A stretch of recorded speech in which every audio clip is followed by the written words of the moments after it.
Here's your Storm Track 7 forecast. I'm Storm Track 7 meteorologist Danny Cassidy. It's going to be a beautiful night tonight. A lot of that humidity continues to decrease as we head through the overnight hours, and low temperatures, that'll allow those to plummet into the low to mid 50s. Of course, it's not winter-like, it's not that cold, but relatively speaking, pretty cool.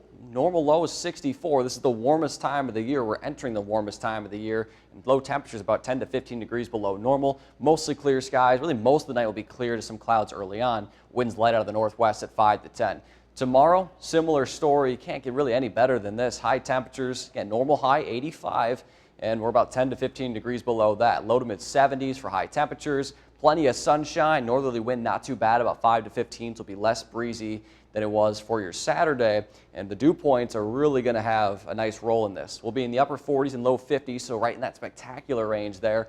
Monday, much of the day will be very comfortable as well, in the low to mid 50s there. But then overnight through Monday night into Tuesday, the dew points and the humidity is really going to ramp up. Tuesday will be very sticky. You can almost swim in that humidity, upper 60s and low 70s, and then doesn't recover too much there Wednesday and Thursday, kind of staying in that mid to upper 60s range. Whenever we have that kind of moisture, usually we get a chance of storms, and that'll certainly be the case Monday night into the day on Tuesday. So for Monday, most of the risk, the level 2 risk here in the Dakotas and Nebraska, I think most of that is going to stay off to the west. As much of the day Monday will be dry, and we really won't have the moisture during the day on Monday for any storms. But we could see some stronger storms on our northwest edge overnight Monday, but again, that main threat will stay west of the area. Tuesday is going to be a different story. Now, of course, we're about 4 days out here, so things can still change from now until then, or I should say 3 days. My math's a little off there. But most of the state of Iowa here under a level 2 risk, including much of eastern Iowa. Things will shift a little bit, I'm sure, north to south, but this is the best spot right now in terms of moisture, where the cold front will move through, and kind of the timing of everything. So we'll have to stay weather aware for Tuesday, and we'll show you future track here to kind of see what it looks like. Again, we're about a day out from seeing models that are a little bit closer.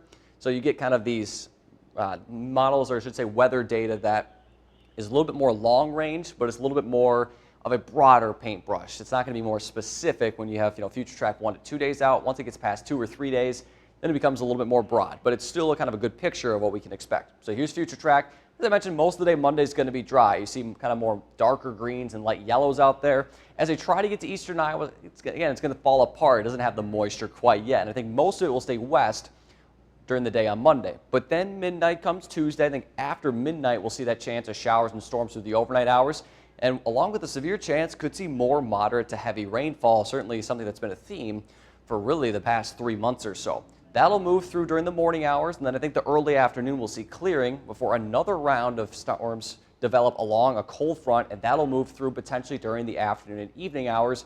And once again, besides the storm chances, moderate to heavy rainfall could be with these storms as well. That'll continue to move through Wednesday or Tuesday night into early Wednesday, and then Wednesday will be dry. So not only watching that severe chance, but also more moderate to heavy rainfall.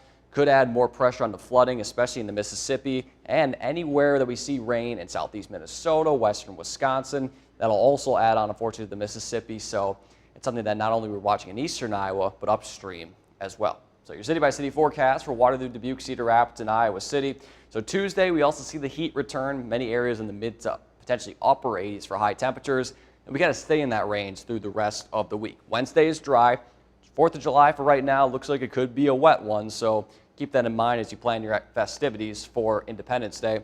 Friday gets a little bit on the cooler side, maybe an isolated storm chance there. Next Saturday looks pretty nice. And then again, as we head through the first weekend of July, things look pretty seasonal with high temperatures in the low to mid 80s.